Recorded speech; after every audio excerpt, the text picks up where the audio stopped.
para que sepas desde aquí hasta las 8 de la noche. Javier. Muy buenas tardes, ¿cómo les va? 10 minutos antes de las 6 de la tarde. Fíjense este horario, 17:50. Vamos a arrancar para que sepas todos los días aquí en A24, con muchísima información, por supuesto. Un lunes muy cargado, un lunes de comienzo de semana también, con mucha denuncia y obviamente investigaciones judiciales. Tenemos acá los documentos, tenemos acá los papeles, tenemos los documentos que hablan de estas denuncias que apuntan a los movimientos sociales. ¿Por qué hablo de denuncias? Porque una denuncia hay que probarla, Javier. Acá se habla de que había comedores truchos, que había comedores que funcionaban adentro de un country.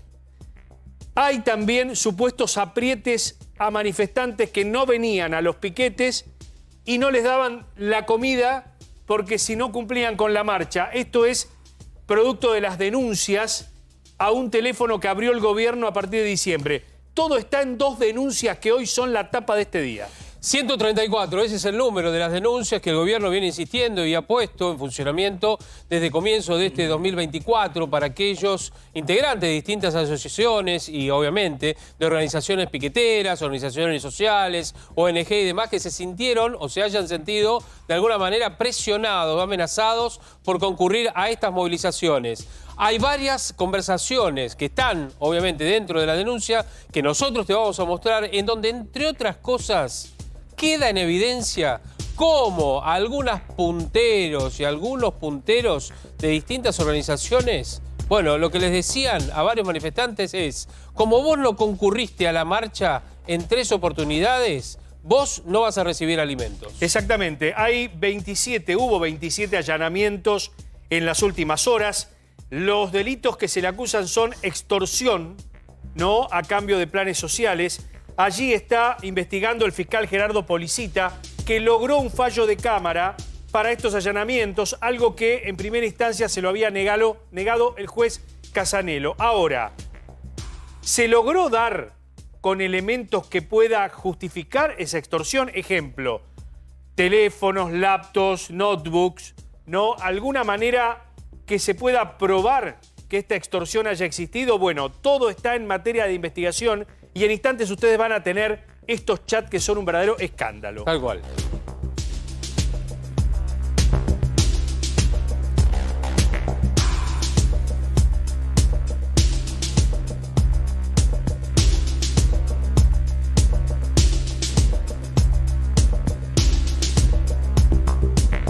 Y esta información también, atención de la investigación por el choque de trenes. Otra vez un choque de trenes y otra vez a muy pocos metros también de un choque de trenes, pero en 2021.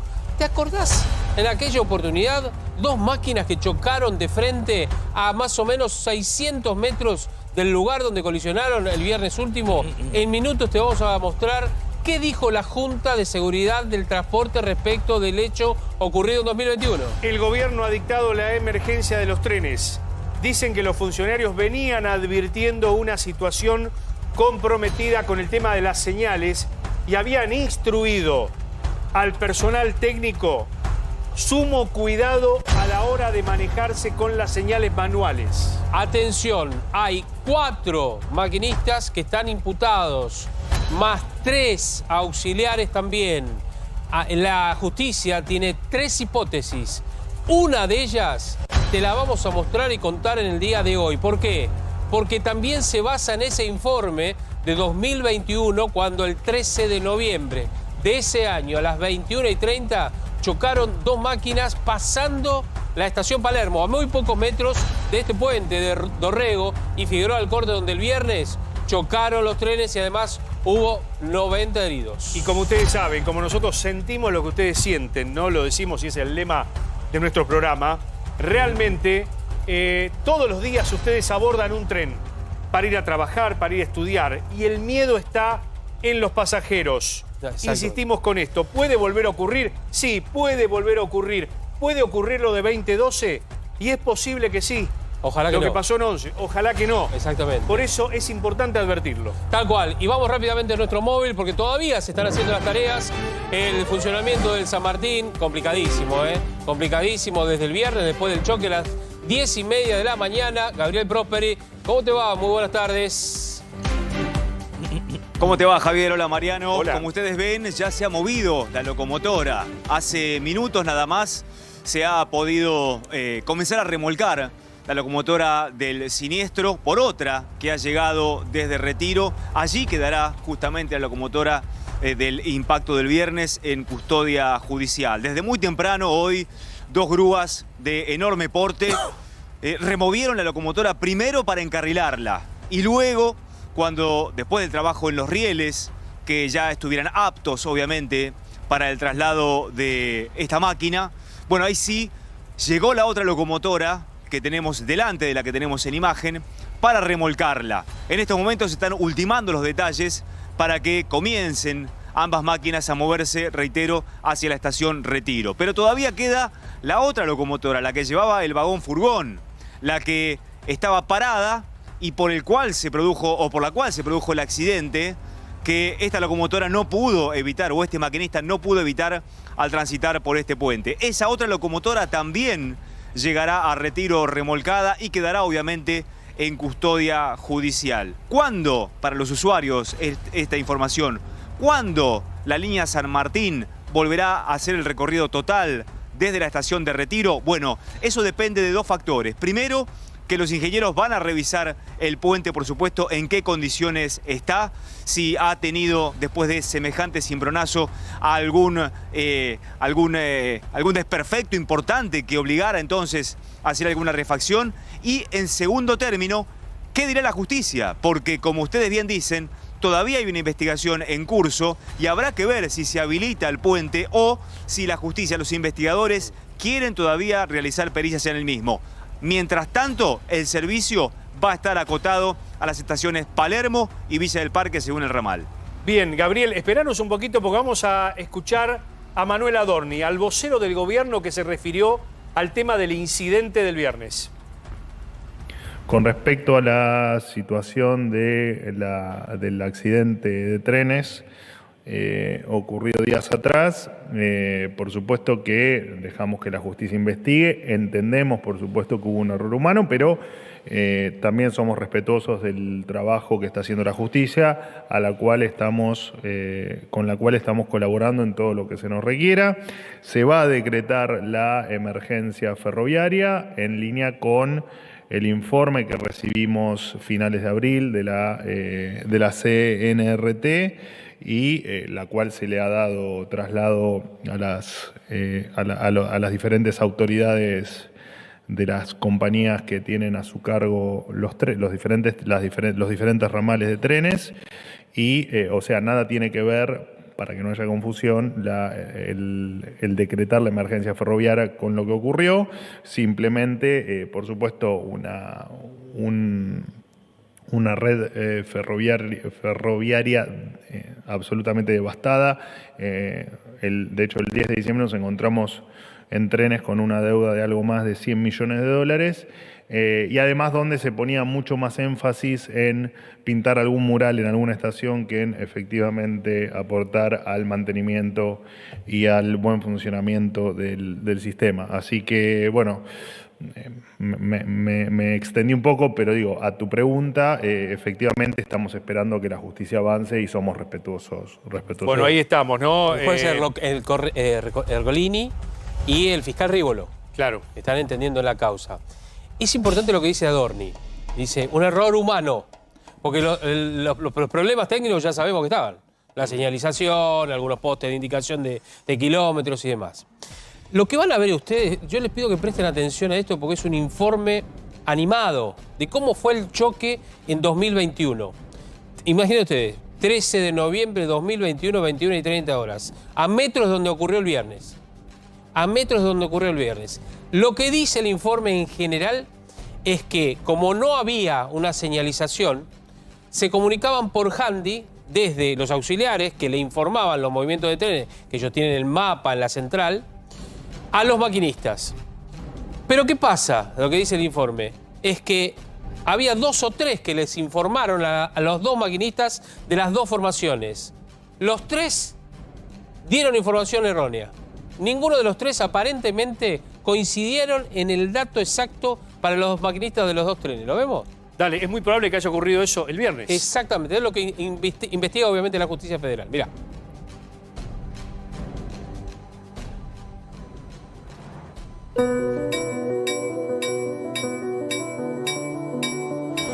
La noche del 13 de noviembre de 2021, en la ciudad autónoma de Buenos Aires, con lluvia moderada, un tren de pasajeros salió de la estación Palermo hacia la terminal de Retiro. A 750 metros de la estación, experimentó fallas técnicas que le impidieron continuar con su marcha y se detuvo. El personal de conducción dio aviso al puesto de control de trenes acerca de la detención del motor. Desde la estación Retiro, se envió por la misma vía un tren de auxilio para remolcar al tren detenido. Cerca de 25 minutos después de la detención, el tren de auxilio impactó al de pasajeros. El choque causó lesiones leves en el personal a bordo de la locomotora de auxilio, el descarrilamiento de su primer eje y ocasionó daños graves al material rodante de ambas formaciones. La investigación de la Junta de Seguridad en el Transporte identificó como principal factor desencadenante del suceso las discrepancias en las comunicaciones. El tren de auxilio recibió los datos de la ubicación por 3 canales diferentes. En cada canal, la información expresada fue distinta. Oralmente, no se pudo constatar porque la información no fue registrada. Mediante la emisión de la orden especial de vía con precaución, donde no se detalló la ubicación exacta, y mediante la radio grupal, donde primero se dijo que el tren se ubicaba en Palermo, luego en Estación Palermo y por último que estaba en señal 55. A raíz de la investigación, se pudo detectar que el personal no recibe capacitaciones para el uso de la radio y que informalmente se le asigna un valor superior a la información transmitida por el puesto de control de trenes, por lo que ésta se interpreta sin repregunta.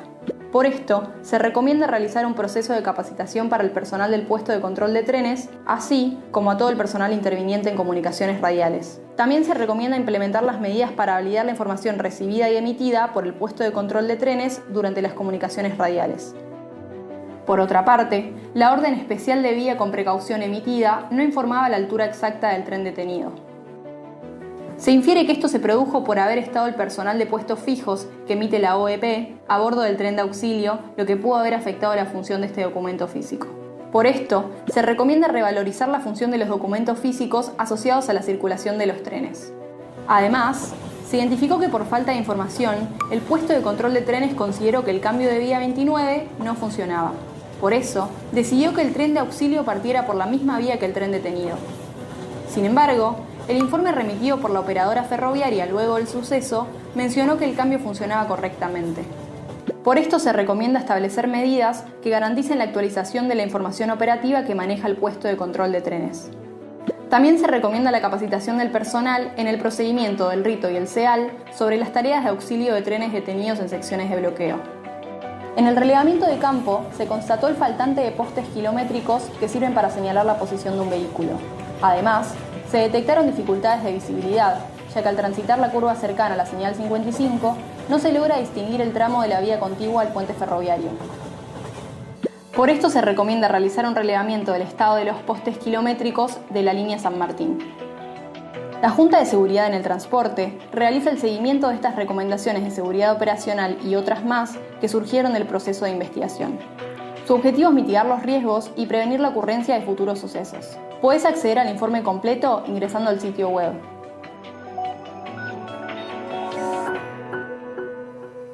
Es impresionante el documento, Javier. Es impresionante. Sí, porque ¿sabés qué? Hablan las claras de que evidentemente es probable que haya ocurrido lo mismo. Claro. Lo mismo. ¿Por qué? Porque faltan postes de señalización de kilómetros, porque no hay señalización, porque se roban los cables o vaya a saber por qué, y además porque puede haber habido una mala interpretación al momento de dar las coordenadas a los maquinistas de las distintas formaciones, que hoy están imputados. Además, a ver, ahí veíamos que no se pudo hacer el cambio de vías y por ende el tren de auxilio iba en el mismo trayecto que donde iba el tren de pasajeros. En la misma trocha, igual que ahora. Igual que ahora. Igual que Nada ahora. más que el de auxilio estaba detenido. Exactamente, en este caso era el furgón que era vacío, Claro. estaba vacío con la máquina. Ahora, Claro. todos sufrieron algún tipo de heridas, aún a pesar de esto. La Junta de Seguridad en el Transporte lo que hace es investigar, no solamente trenes, También investiga, por ejemplo, los micros de traslado de personas, ¿sí? Los ómnibus, los que hacen larga distancia y cuando tienen un siniestro. Que dependen de la Comisión de Totalmente, Regulación del Transporte. depende del gobierno. Mirá. Claro. A ver, estamos en vivo, acá trabajando, allí en la zona cero del accidente del viernes. Está Gaby Properi ahí. A ver, ha venido una grúa de gran porte, ¿no? Estamos viendo, Gaby, que está trabajando allí, ¿no? Exactamente. Se están retirando en realidad, son 2 grúas. Utilizaron 2 grúas para levantar la locomotora, encarrilarla nuevamente y para que pudiera llegar otra locomotora y remolcarla, como vimos recién, hacia la estación de retiro. Ambas grúas se colocaron con guinches en cada uno de los extremos de la locomotora para poder reubicarla, porque obviamente había salido de su carril una vez que impactó. Ahora queda la otra locomotora, como les decía anteriormente, la locomotora que llevaba el furgón, pero esa locomotora no va a ser necesario que las grúas activen la posibilidad de sacarla o removerla porque está sobre los rieles. Lo que sí estuvieron trabajando y van a continuar trabajando es en los rieles justamente, desde el puente hacia donde está la locomotora, unos 100 metros aproximadamente hacia nuestra izquierda. Ahora lo que queda es determinar cuándo va a retomar el tránsito por la avenida Figueroa Alcorta. Claro. Es uno de los egresos más importantes de la ciudad de Buenos Aires. Calculamos nosotros que la parte lateral derecha de esta traza se va a retransitar dentro de muy pocos minutos, una vez que salgan las grúas, porque el mismo viernes por la noche ya funcionaba la traza de la derecha de Figueroa Alcorta. No así la traza en la que estamos nosotros, la izquierda, debajo del sector del puente donde fue el accidente y donde se derramó gran cantidad de combustible. Ese combustible todavía tiene esa arenilla arriba para evitar que pueda haber patinadas por parte de los automóviles, ¿no? Mirá, vamos a ver imágenes, ahí estamos viendo a efectivos de la Policía Federal, que son los encargados de la investigación, ¿sí? De la investigación porque es jurisdicción federal, por eso está la Policía Federal en ese lugar. ¿Cómo quedaron los vagones? En realidad la máquina, ¿no? Que chocó contra el furgón. Es decir, la máquina del furgón, mirá, Sí. ¿ustedes pueden creer? Increíble. Esto es del sábado, cuando lo bajaron, ahí sobre Figueroa Alcorta, pero parece que, no sé, ¿viste como las películas de Godzilla? Sí, claro. Que desarman y rompe como si, bueno, que uno lo imagina y dice, no, esto no puede ser. Mirá, tenemos más imágenes. Lo tuvieron que enganchar, lo bajaron, ven cómo lo bajan, de esa manera, y posarlo sobre unos camiones para Debe poder ser trasladar. pesado, ¿no? A ver, no tomamos dimensión de Mirá. lo que pasó el viernes. El viernes podríamos haber tenido una tragedia como la de Once. Sí. Con la gente apilada. ¿Se acuerdan aquella imagen de Once? De todas las personas apiladas. Sí. Donde los bomberos tuvieron que muchas veces hasta inclusive Tal cual. constatar si había muertos y comenzar a abrir el vagón como una lata de sardina para salvar a la gente. Totalmente. Bueno, Mirá. pasó lo mismo. Mirá esta imagen lo que es, obviamente, y cómo ha quedado. Imaginen ustedes que no solamente el impacto es de la máquina hacia el furgón, sino el resto de los vagones que también impactan con el vagón anterior. Exacto, por ¿No la es cierto? inercia. Por la Bueno, inercia y la y la velocidad. gente que cayó al piso, que se golpearon contra la baranda de los asientos que contábamos. Y mirá, esta imagen es tremenda. Sí. Ahora, Es digo, tremenda. ¿cómo recomponer? Yo me pongo a pensar en la señora, el señor, el joven que nos está viendo en este momento en su casa, ¿no? Y mañana tiene que viajar en tren en la República Argentina. ¿Sabés dónde viaja? ¿No? Mucha gente, bueno, había perdido el miedo de aquel hecho de Once, ¿no? Vuelven a viajar en el medio de los trenes, en los vagones del medio. Claro, claro. Mucha gente busca el vagón del medio, por lo menos en estos últimos días, de acuerdo a algunos informes que se han hecho con los pasajeros, por el miedo a que pueda chocar o que lo choquen. Exacto. ¿Adelante Exacto. o de atrás? Depende. Exactamente. ¿No? ¿Entendés? Exactamente. Y el tema de ir sentados, de ir debidamente ubicados, ¿no? Porque vos tenés innumerable cantidad de vulnerabilidad cuando vas parado, Totalmente. colgado del caño del medio del tren, ¿no? No, y no solamente eso, sino que además también la gente viaja mal, sigue Sí, viajando claro. mal, desde siempre, no es de ahora, desde siempre, apretados, con menos frecuencia por momentos. Hay mucha gente que a veces tiene que dejar pasar 2 o 3 trenes porque no pueden meterse. Y ni que hablar si vas con una mochila, Sí. porque la mochila a veces se considera casi como que ocupa el lugar de media persona. A ver, si recién te sumás a A24, Javier Díaz trajo un informe de la Junta de Accidentes que habla de un accidente calcado. Sí, calcado en el año 2021. Exacto, 13 de noviembre de ese año, 9:30 de la noche, fue un choque a pocos metros de ahí, de ese lugar también, entre dos formaciones. Si no lo viste, obviamente vamos a repetirlo, pero a ver, para que tengas en cuenta, ¿qué resultado arrojó ese informe de la Junta de Seguridad en el Transporte? Que en principio hubo fallas en las comunicaciones hacia los maquinistas. Es decir, dieron 2 o 3 alturas diferentes al momento de indicar dónde estaba el otro tren que iba por delante. Y además, faltantes de columnas que indicaban los kilómetros, digamos, en las vías, ¿no? Es decir, que un escenario parecido al del viernes, con robo de cables, con una señal que depende de los handy o del aviso, Sí. del aviso vocal a través de, Claro. de la intercomunicación. Es que es el... A ver, todos sabemos, reitero, todos sabemos que hay fallas en el sistema. ¿Por qué? Por el robo de cables, por fallas, lo que sea. Entonces hay una opción, que es a través del handy ir guiando oralmente. Eso dice este informe que trajiste. Habría fallado, ¿no? Falló en realidad, no, lo afirma, porque es una conclusión a la cual ha llegado la Junta de Seguridad en el Transporte. 2021, muy parecido al 10 de mayo 2024. Mírenlo.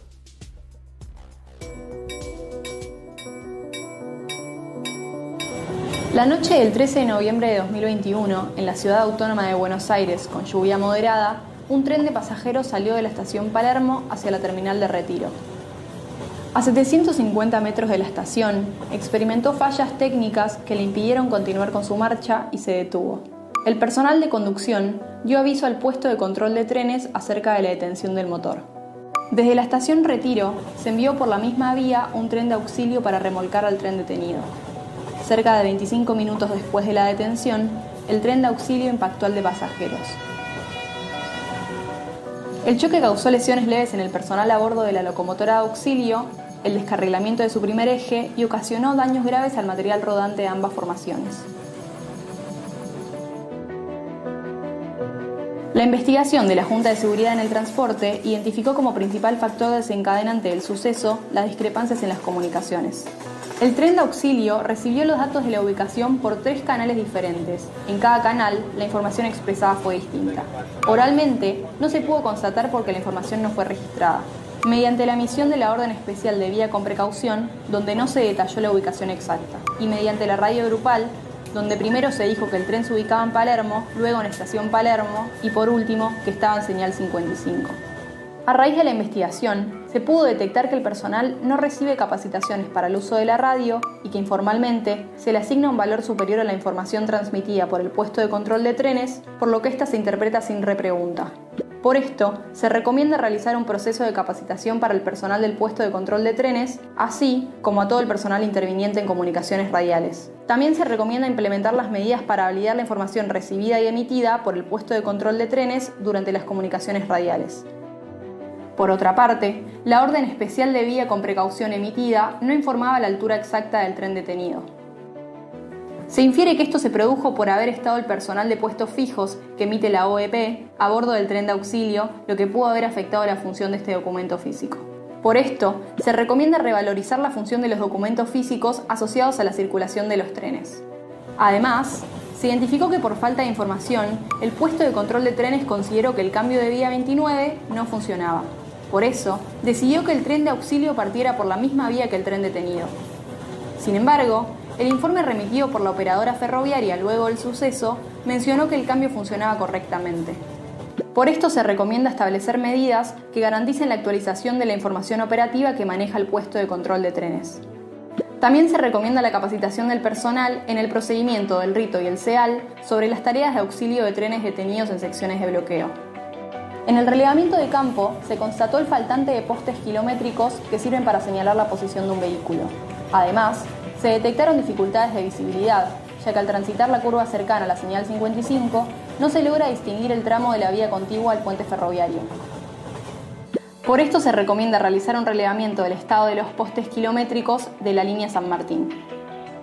La Junta de Seguridad en el Transporte realiza el seguimiento de estas recomendaciones de seguridad operacional y otras más que surgieron del proceso de investigación. Su objetivo es mitigar los riesgos y prevenir la ocurrencia de futuros sucesos. Puedes acceder al informe completo ingresando al sitio web. Bueno, allí ustedes tenían un informe donde se hablaba de un accidente igual en el año 2021. Además, tengan en cuenta algo. El tren que choca al de pasajeros porque se había quedado era el que iba en auxilio. Claro. Es decir, no era otro tren que estaba circulando y nada más. Otro milagro, ¿no? Exacto. Decidieron que el tren de auxilio vaya por la misma vía para el encuentro. Para parar cerca, bajarse los técnicos y tratar de repararlo. Lo que hicieron es comunicarles mal y chocaron de frente. Exacto. Chocaron de frente. Buenas noches, Luis. Buenas tardes. Un gusto, un gusto. ¿Qué reflexión te merece No, todo lo esto? impresionante es que esto transcurre todo a cuántos metros, kilómetros... 600 metros más o menos. Pero un poco menos. digo de Retiro, de la central, donde está todo. No, 10 cuadras, 20 cuadras. Por eso, no está perdido en el medio de la pampa argentina, que uno No, puede decir, no. bueno, es muy lejos, remoto. No, es en el epicentro del nudo ferroviario más grande de la Argentina. En el arranque. En el arranque. El choque de ayer, bueno, el del 2021 también, es antes... De la primera estación. Sí, sí, De la primera estación que sigue a Retiro. sí. Y sí. Increíble.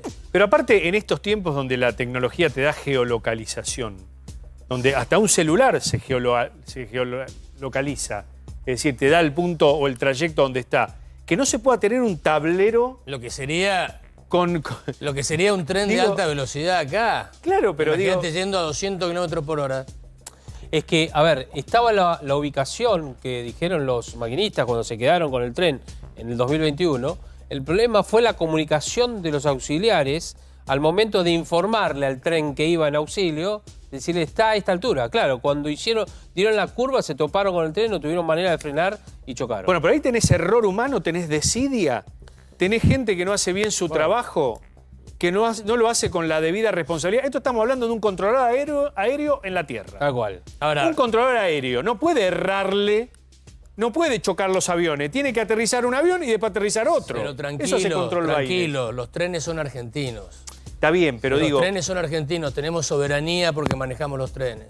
Tranquilos. Bueno, eso es está bien tu ironía, Bueno, pero eso se entiende la analogía acá, Javier. Manejémoslo bien, Sí. si los... Acá el tema es, no hay gran inversión ni pequeña inversión cuando se trata de seguridad. Hay inversión pura. Si no, no se puede. Porque vos en materia de seguridad no podés especular que hiciste un gasto grande, un gasto chico, y por eso, porque haces el gasto grande, o tenés que hacer un gasto grande, no lo haces. Tenés que hacerlo de todas maneras, porque en esto va la seguridad y la vida, en este caso, de los pasajeros. De los pasajeros de tren, de colectivo, de avión, de lo que sea. De lo que sea. Y en materia de seguridad también, de las calles. ¿Sí? Por eso digo, cuando a veces los funcionarios, los políticos dicen es un gran gasto de inversión. No, es un gasto. Vos podés hacer un gran gasto de inversión en tu casa porque te compras un televisor más grande que el que tenés. Y podés obviarlo de comprar. Podés poner una cerradura menos si querés y eso es un gran gasto para vos. Pero en materia de seguridad, estoy hablando de seguridad ciudadana, en la cual hay vidas de por medio, no hay un gran gasto, hay un gasto. Exacto. Que hay que hacerlo. Bueno, lo que hablamos O sea, de las rutas... habría que distinguir entre gasto e inversión. Esas son inversiones que hay que hacer. No podés no optarla. No, pero digo, la seguridad, a ver, el dinero del Estado, el Estado presente, ese Estado que el presidente Milei quiere hacer cada vez más chico, no puede ser escatimado en rubros como este. Por supuesto. En el tema, Tal cual, a ver, tal no, cual. pero vos no podés no tener la plata pública, no tenés la plata pública en la seguridad, en las rutas, Sí. en los trenes, en los aviones. Digo, en el transporte público. Vos no podés escatimar dinero en esto. Acá hay dos factores, está bien. Obviamente la señalización, lo que ya conocemos, que han dicho, inclusive muchos de los dirigentes sindicales del ferrocarril, que han dicho, el tema es que nosotros denunciamos el robo de carga. Y es verdad y tienen razón. Ahora, hay otros elementos que suplen en una emergencia como la que está hoy por hoy, el no funcionamiento de las señales, que son las advertencias orales, es decir, a través de los handy.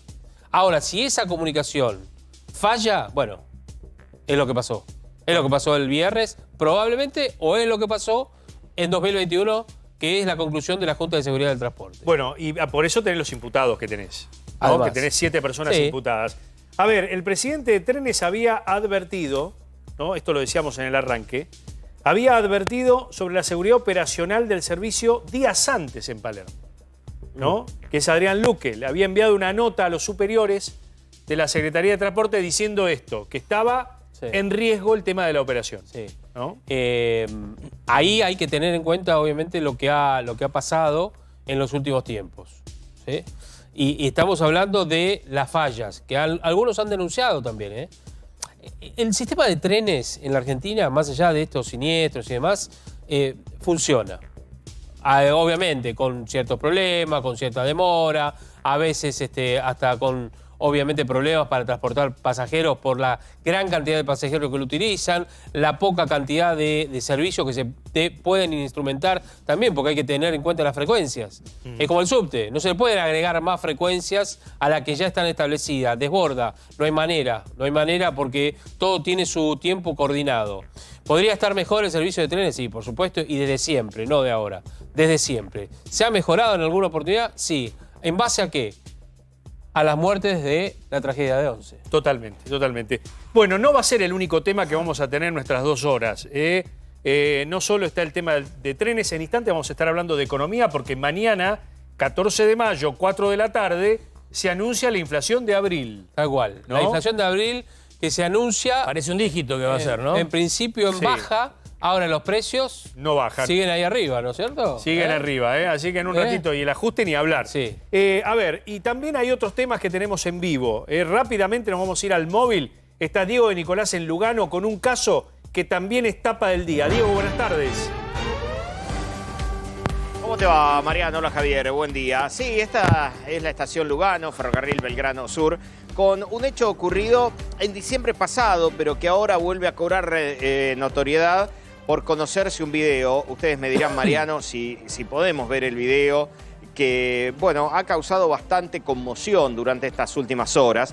Ustedes aquí en imagen tienen la estación Lugano. El 2 de diciembre, un hombre que hacía chancas de albañil llegó a este lugar para esperar el tren.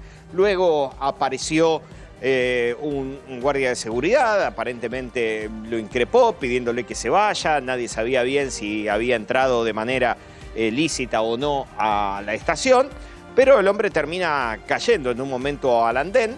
Y claro, a partir de ahí el cuerpo quedó absolutamente tendido y la situación no fue demasiado clara, si el hombre había caído por sí mismo y luego había sido intentado socorrer, o si había habido de parte del guardia de seguridad un golpe que lo dejó tendido en el piso. Bueno, Diego. al conocerse esas imágenes, Mariano, Javier, sí, ya el panorama quedó mucho más claro. No, te quería decir que mientras vos estabas haciendo el relato, estamos viendo justamente las imágenes del guardia, que lo ves de verde allí, Claro. con este hombre, ¿sí? En donde va a terminar muerto, ni más ni menos, como consecuencia de una trompada. Obviamente hay, como decías vos, ya viene de hace algunos meses el tema, pero, a ver, yo no sé si decirle justicia por mano propia, porque se trata de un homicidio, ¿ya?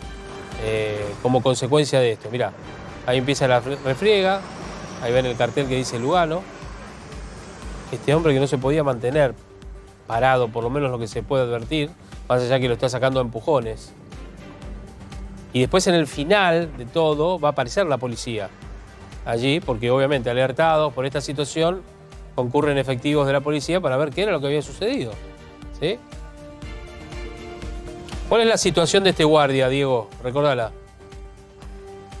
Bueno, a ver, el guardia obviamente quedó a disposición de la justicia en ese momento porque llegó la policía y demás. Lo que se está denunciando es que él fraguó el libro de actas en donde en ningún momento indicó que le propinó justamente ese golpe, y sino que había sido una cuestión accidental y que él había ido a socorrer. Ahora, cuando se conocen más detalles, ahí sí se determina esto. El hombre está a derecho, está a disposición de la justicia, ha fijado domicilio, ha fijado obviamente un lugar donde lo encuentren cada vez que la justicia lo requiera, por lo tanto está en libertad. Pero claro, hasta que la justicia determine cuál fue su verdadera responsabilidad en todo esto, va a continuar en esa situación. Libertad, pero a derecho. Sí, lo exacto. cual, hasta que no haya por lo pronto una condena, no va a estar detenido. Da la sensación que no hay dolo de muerte, ¿no? Dolo de darle muerte porque le pega una trompada. Obviamente, esto lo decimos con el diario del lunes. Pero, habrá que... y además el otro le pega antes. Claro, exactamente. Sí, le tiene una trompada antes. Se defiende, hay una agresión ilegítima y hay una proporción del medio empleado, es decir, trompada contra trompada, no es que sacó el arma. Puede darse un caso de legítima defensa. Un homicidio preterintencional, es decir, no sí, querer causar la muerte. No querer causar. Da la sensación de que pueden estar los elementos de la legítima defensa, más que el homicidio preterintencional. Obviamente que el homicidio resulta del episodio. No, ni hablar. Pero hay acá, da una sensación de que el guardia reacciona frente a la agresión ilegítima del albañil. Hay que ver qué estaba diciendo el albañil, ¿no? Sí, es un hecho Lo desafortunado. estaba sacando del andén, en definitiva.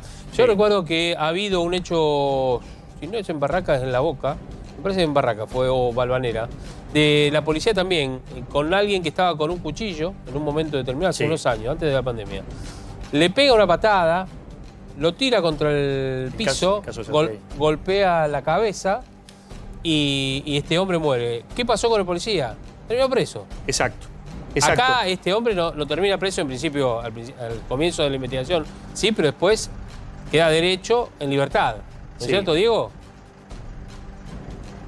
Claro, sí, está en libertad. Según lo que se dice, bueno, este hombre en ningún momento escapó de la acción de la justicia. De lo que sí la familia está, tratando de llamar la atención es que fraguó justamente cómo se dieron los hechos, porque aparentemente no denunció de estos golpes, estas trompadas que se dieron, sino que habría dicho, y esto lo ponemos en potencial porque habría que leer en detalle el expediente, que hubo simplemente, el hombre se cayó por su propia situación y que el guardia lo atendió. Cuando en el video se ve que es algo distinto, bueno, luego será la justicia la encargada de evaluar responsabilidades. Bien, para ir cerrando, Diego, dejar esta pregunta para reflexionar. ¿Podría haber hecho otra cosa ese hombre que no pegar una trompada que resultó ser mortal? Digo, ¿tiene que ver con el entrenamiento, con la manera en que deben administrar justicia en la calle estos efectivos, o realmente hubo un exceso? Esto seguramente será materia de investigación. Diego, gracias por este contacto. Hasta luego. Hasta luego. Las inundaciones, por supuesto, es un tema muy preocupante. Brasil, con lo que ya conocemos, la tragedia, más de un centenar, 150 aproximadamente, 150 fallecidos, desaparecidos. Toda o buena parte de ese agua, el caudal de agua, ya está desde hace un par de días en la República Argentina. Más precisamente, una de las zonas más anegadas del país es Concordia. Y allí nos vamos, pues está nuestro compañero Fabián Rubino. Fabián, ¿cómo te va? Buenas tardes. ¿Cómo está la situación por allí? Javier, Mariano, ¿cómo les va? La situación está estable. ¿Qué quiere decir esto? El agua no subió, pero no es para ponerse contentos, porque tampoco bajó.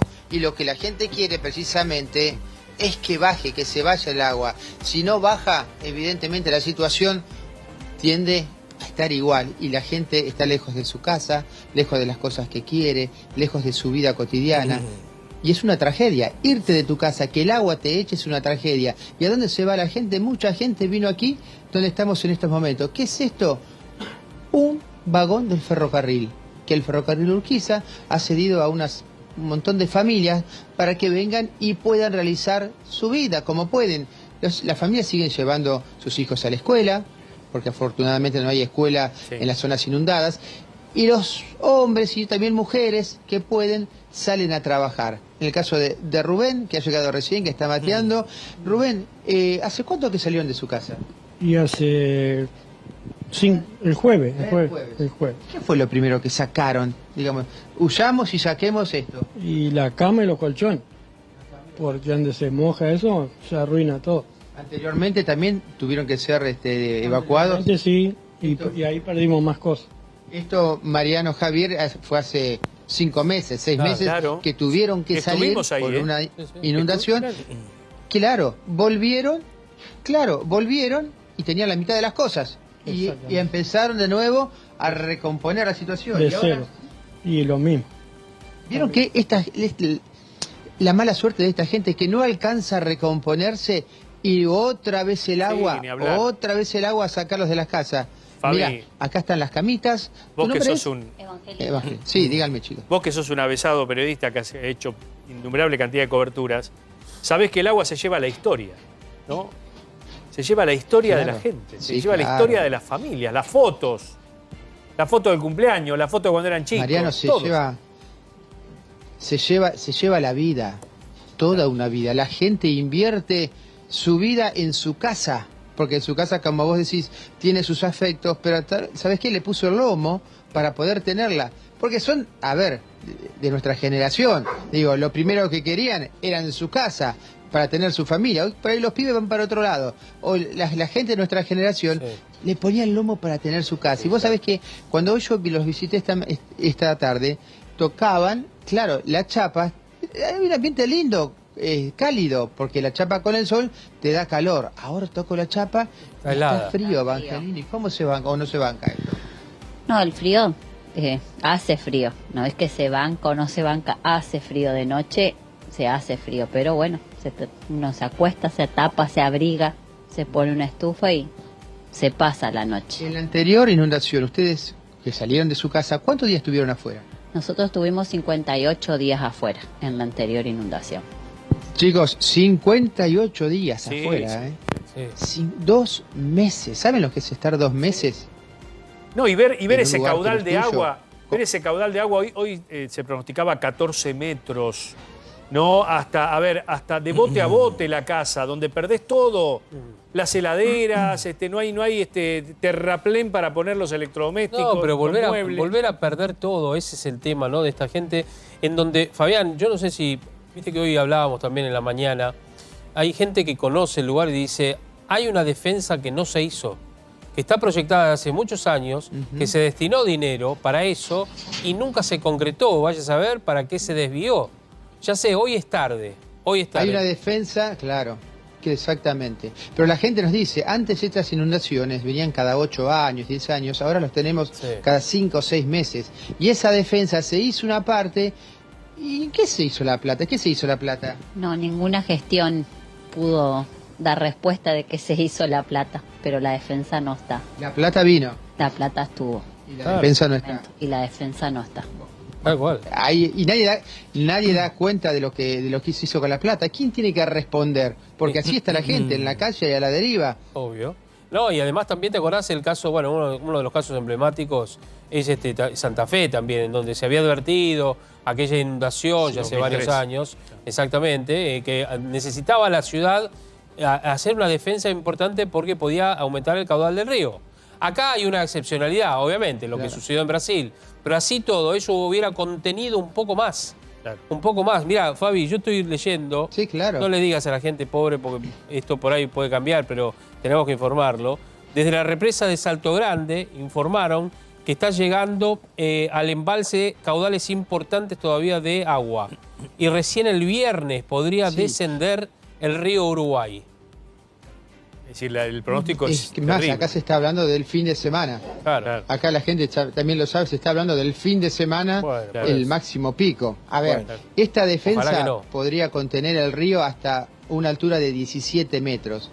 Y lo que estamos llegando ahora son 14 metros, digamos. Iba a ser una defensa muy importante para ellos, para salvarlo. Pero bueno, no está y ahora depende de lo que Dios haga y quiera, ¿no? Porque ¿y el fin de semana? Y el fin de semana esperan más agua, así que no sé.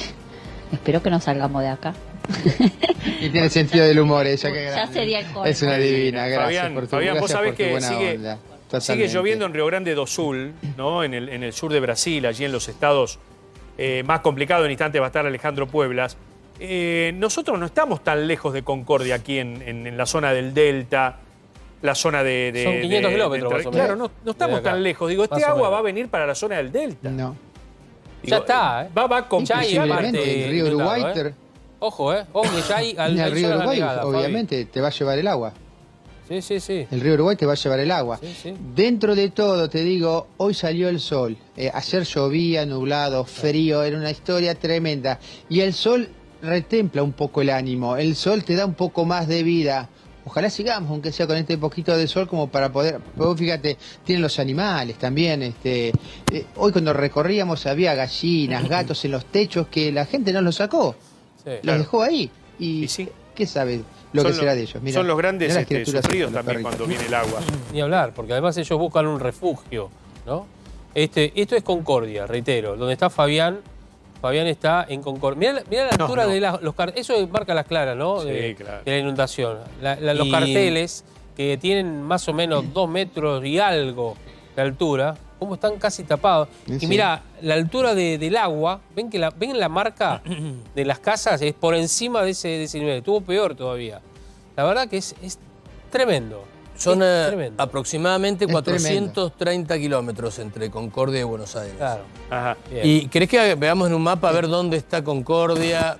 A ver, dale, Dale, le pedimos a a ver. Fabián que nos espere. Acá está el profe Mirá. Rosales, que nos va a dar un poco de geografía de la Mesopotamia. A ver.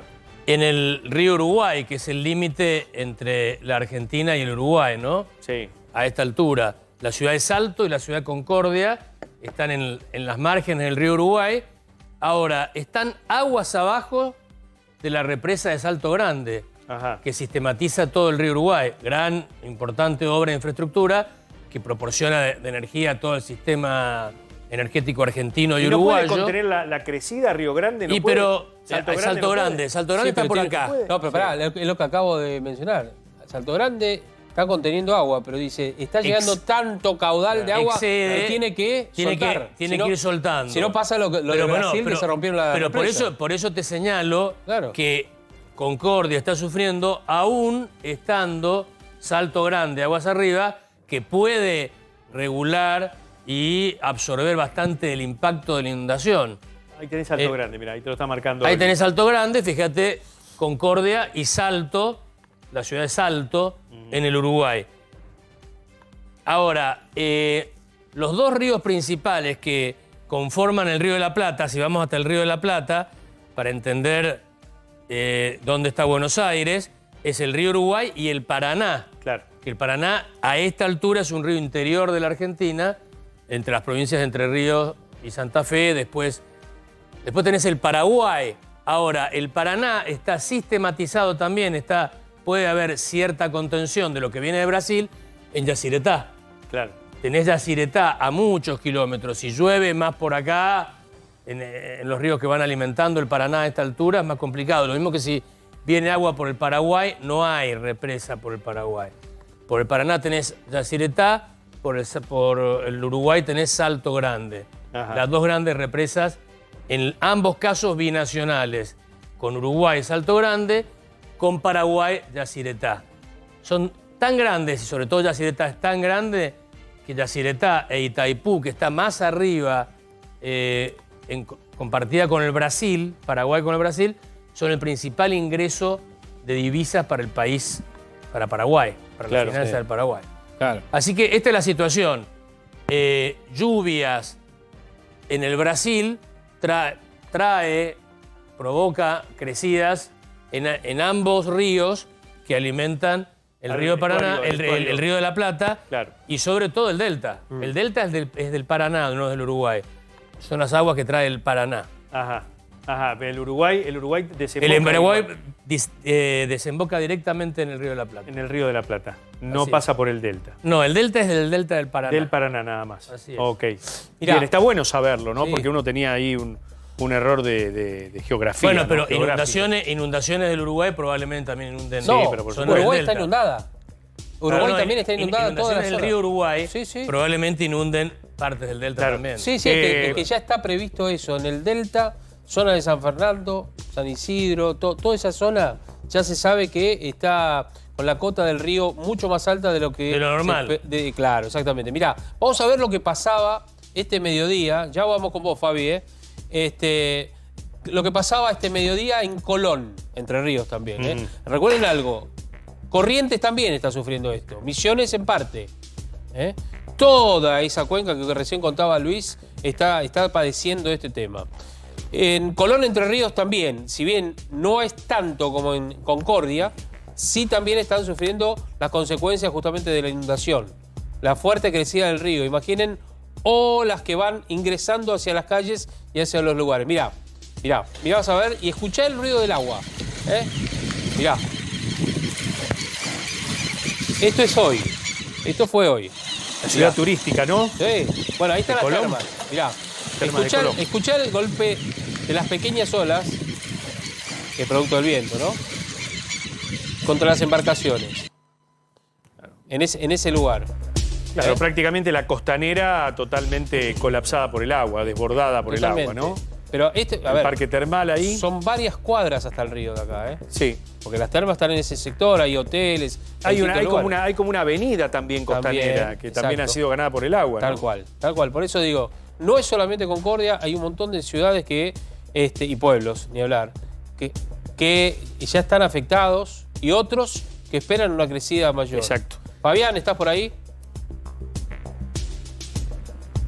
Cosita, el Paraná, el delta del Paraná te va a traer agua para un lado, para un sector, pero no hay que olvidar que el río Uruguay lo que te está provocando es esto, es la inundación en Concordia, y si bien desemboca en el río de la Plata, pero en todo su recorrido, margen uruguaya, margen argentina, atraviesa la Mesopotamia, con lo cual, si esto sigue así, también te va a afectar las localidades, las ciudades que están pegadas al río Uruguay.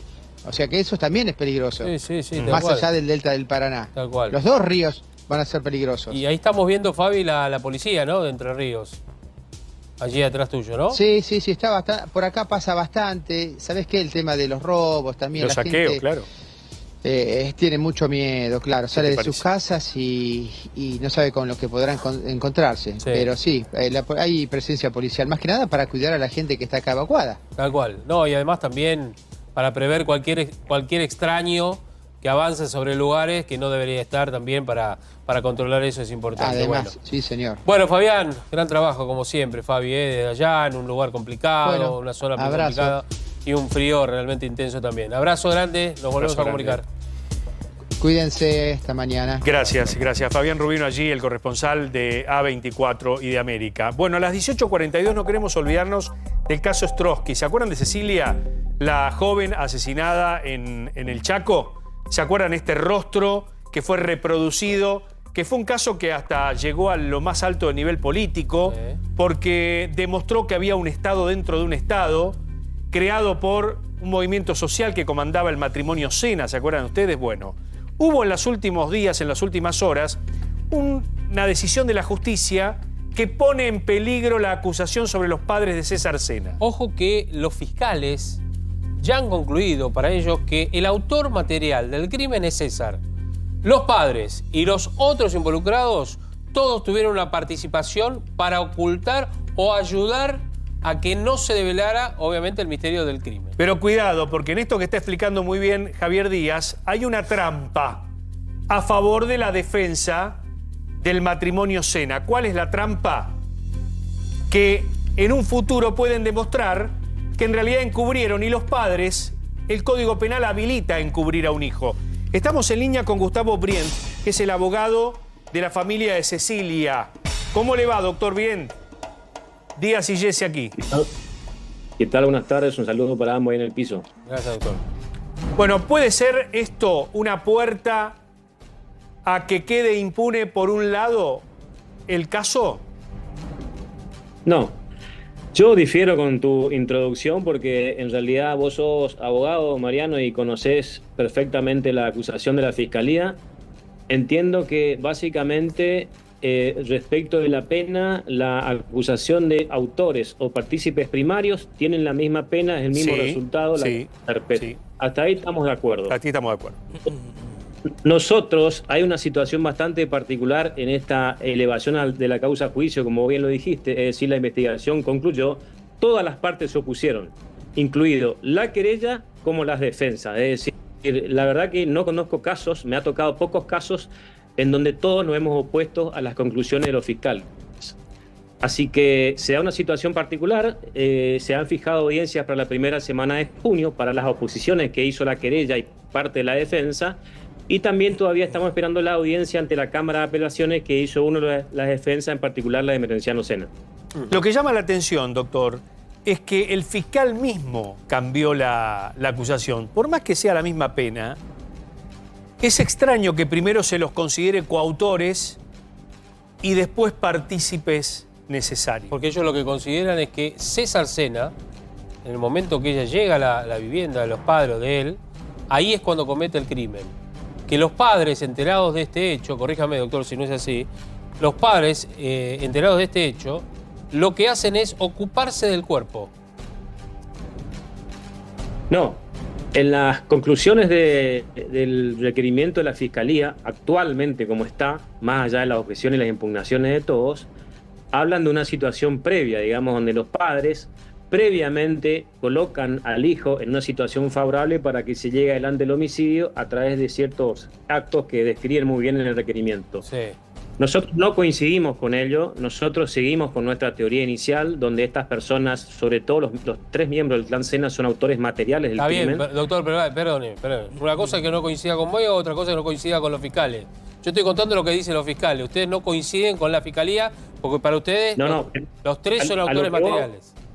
A lo que vos dijiste inicialmente, te agrego, no es únicamente la participación que dice la Fiscalía de estas personas, claro, de que llegaron después del crimen. Es cierto, hablan de que el autor material es César Sena, pero dicen que ellos, el matrimonio sobre todo, prestó una colaboración necesaria, es decir, son primarios del crimen, no autores materiales, como bien lo dijiste. Ese sería el mejor de los escenarios a probar en un juicio. Vamos a hacer una cosa, vamos a hacer una pausa. Le vamos a dejar una pregunta, ¿sí?, para el abogado de la familia Trotsky. La pregunta que le vamos a dejar es la siguiente. ¿No hay temor aquí de que un defensor diga los padres se encubrieron y los padres no participaron? ¿Nos contesta en un ratito? ¿Sí, doctor? Ya volvemos con usted correcto. al Chaco. Bien. Nos vamos a ir a una pausa. Ya está Robertino Sánchez Flecha con nosotros también. Vamos a estar hablando en minutos nada más de todo lo que involucra, obviamente, a lo que se viene en la jornada de mañana, el tema del anuncio respecto de la inflación, la baja de la inflación. ¿Cuánto será la baja? ¿Qué pasa con los precios? Y además también los hechos de presunta corrupción que hay, o denuncias de presunta corrupción que hay respecto del tema vinculado fundamentalmente, ¿saben a qué? A piqueteros, a organizaciones sociales, a presiones sobre aquellos que los vemos en las calles. Si no concurrían, no recibían alimentos. Lo peor de la vida. Lo peor de la vida. Pausa, ya volvemos.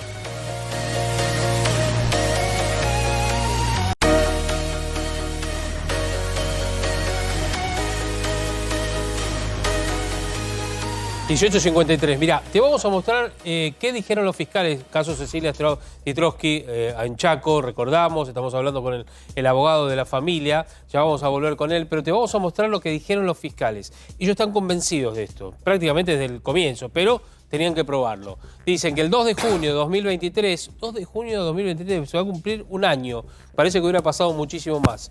Después de las 8 de la mañana, Emerenciano Sena y Marcela Verónica Acuña, de manera deliberada, se ausentaron. Miren esto, para los fiscales, deliberada quiere decir exprofeso, a propósito, para dejar el terreno para su hijo. Se ausentaron de su hogar situado en la calle Santa María, creando un ambiente seguro y propicio para que su hijo, César Mario Alejandro Sena, lleve a cabo el homicidio de su pareja, Cecilia Mariel Strisowski.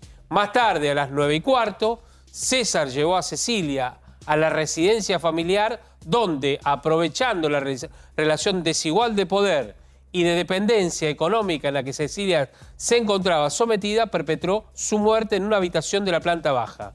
Accionar que no habría sido posible sin la indispensable participación de sus progenitores y sus padres. Luego, siguiendo indicaciones de Merenciano y Marcela, José Gustavo Obregón, mano derecha de Merenciano, llegó a la vivienda de la familia en su vehículo Citroën C4 gris y alrededor de las 19:27, mirá, recordad, de las 8 de la mañana hasta las 7:30 de la tarde, junto a César, cargaron el cuerpo de Cecilia en la cajuela de la camioneta y lo llevaron al Campo Rossi, ubicado en la zona rural de Puerto Tirol. Después de hacer un recorrido respecto de esto.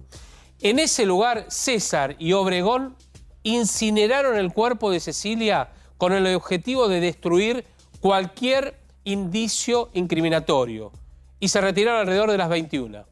Después, Gustavo y Griselda, que estaban a cargo de la vigilancia del Campo Rossi, permanecieron allí durante la noche avivando el fuego para asegurarse de que se mantuviera encendido. ¿Para qué? Para desintegrar el cuerpo justamente de Cecilia. Es decir, avivando el fuego quiere decir tirándole más carbón, más leña, más combustible, para de alguna manera incinerar todo lo que pudieron lamentablemente hacer. Y lo concretaron, de acuerdo a los fiscales. Para mí la acusación, insisto con esto, para mí la acusación esconde una trampa. Para mí esto puede rebatirse, un defensor puede rebatir el grado de participación y considerar a los padres meros encubridores. Está Gustavo Briend y le trasladamos la pregunta al doctor, que es el abogado de la familia Strisowski. Doctor Briend, está nuevamente en el aire, ¿nos escucha? Ese es mi temor, Sí. Mi temor es que haya una trampa en esta acusación. No, no es una trampa, Mariano. Parecería ser que vos hiciste el escrito de apelación porque ya fue planteada esa cuestión. Ajá. Esa cuestión fue introducida en el recurso de apelación de Merenciano Sena específicamente, no así en la oposición de los otros defensores, porque en la oposición uno anuncia que se va a oponer. Sin embargo, en el recurso de apelación sabés que hay que plantear agravios. Están planteados esos agravios. Ajá. Y ese es un tema efectivamente ya planteado que se va a discutir. Así que los defensores de Merenciano coinciden prácticamente con lo que vos estás diciendo y así lo plantearon. Claro, por eso digo que la justicia tiene que probar la participación. Digo, en virtud de la data de muerte, en virtud de las cámaras de seguridad, digo, entender el grado de participación. Suena muy subjetiva. Acordate de algo, Mariano. La elevación a juicio. Los fiscales lo que dicen es: dejaron el terreno, se fueron del lugar para que el hijo actuara. Después se ocuparon del cuerpo. Fueron a la estación de servicio, cargaron combustible, llevaron ese combustible con el cuerpo en 2 automóviles diferentes, hicieron ese manejo. Eso es el encubrimiento. Y lo llevaron al... Yo digo lo anterior. O sea, armaron lo que dicen los fiscales, lo que interpreto yo es que armaron un plan todos para matarla. Claro. Bueno, está bien, dentro de ese contexto está bien. Sí, doctor, acá estamos obviamente para buscar la verdad y realmente uno no duda de que los 3 estuvieron involucrados, pero me da temor esto, ¿no? A futuro, digo, por el pedido y el pedido de justicia de la gente y de la familia, ¿no? Claro, porque algunos dicen, los que no son abogados, dicen de que hay una línea muy fina entre esta acusación y una eventual participación secundaria y o encubrimiento, como vos lo dijiste.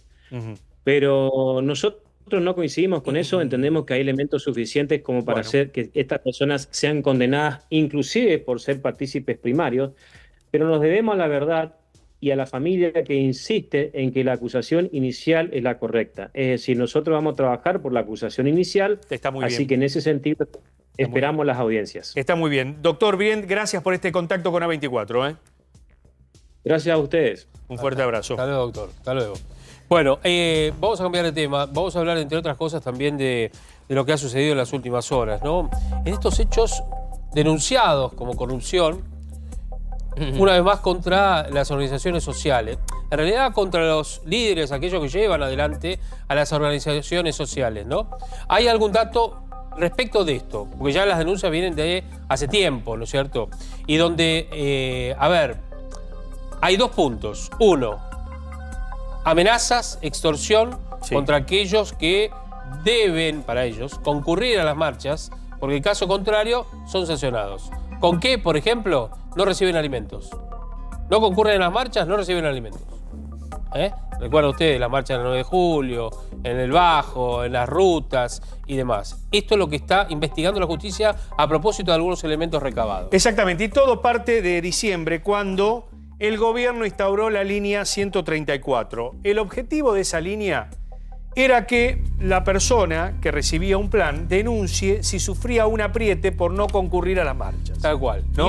Y otro de los datos también es que en las últimas horas se conoció que 120.000 beneficiarios de planes sociales viajaron al exterior, por ejemplo, entre 2020 y 2023, según una denuncia del gobierno, obviamente, ante la justicia. Estamos tomando el ejemplo de Hernán Capielo de La Nación, de febrero de este año. Estamos sumando algunos datos, ¿no? Sí, comenzaron a verse distintas irregularidades en el manejo de las organizaciones sociales y los planes sociales, hasta que la investigación dio concretamente con comedores populares, nombres propios, ¿no? A ver, como por ejemplo Rivadavia 1, La Carbonilla, Mariano Ferreira, Cuña Guapa, Caminos de Tiza. Bueno, en su momento el juez Nicolás Casanelo, que era el juez federal que llevaba adelante esta investigación, no dio lugar a la posibilidad de allanar. Y el fiscal Policita tuvo que ir a la Cámara de Alzada, a la Cámara Federal, y en ese momento la Cámara sí dio lugar a los allanamientos que se dieron lugar en el día de hoy. Hubo 27 allanamientos pertenecientes a los domicilios de estos comedores, oficinas, locales, organizaciones sociales. A ver, de esta manera se secuestraron laptops, notebooks, celulares, para tratar de establecer si realmente la gente fue extorsionada, como cuenta la investigación y como cuentan las denuncias. A ver, vamos a lo primero que tenemos acá. Los dirigentes sociales están acusados por 924 casos. Habrían exigido a los beneficiarios de planes sociales su participación en marchas y manifestaciones públicas y o la entrega de dinero. La advertencia es dar de baja el plan. Es decir, o vas a la marcha o te damos de baja el plan. O estás con una afinidad política o no. Muchos de los manifestantes no tenían concurrencia espontánea. Había supuestas fuertes extorsiones para que ello ocurra. Es decir, ¿por qué lo hablamos en potencial? Porque esto hay que probarlo. Esto hay que probarlo. Esto surge del testimonio de un teléfono de denuncias y hay que nutrir la investigación, ¿no? Esto está en la causa. Igual de esto se dio vista a la investigación, ¿no es cierto? Es decir, se dio, Claro. si bien en su primer momento, como vos contabas, se frenó, la Cámara lo que dice es, no, Exacto. Avancemos, investiguemos, Robertino, ¿no? Sí, son una serie de auditorías que, en línea con lo que contabas, Marian, inicia Sandra Petovelo en el comienzo de su gestión. Y claramente lo que se pone a la luz a partir de estas investigaciones es lo que se sospechaba hace mucho tiempo, que independientemente de la necesidad de la ayuda social, el problema es que esa ayuda no llega a donde tiene que llegar, no llega a destino.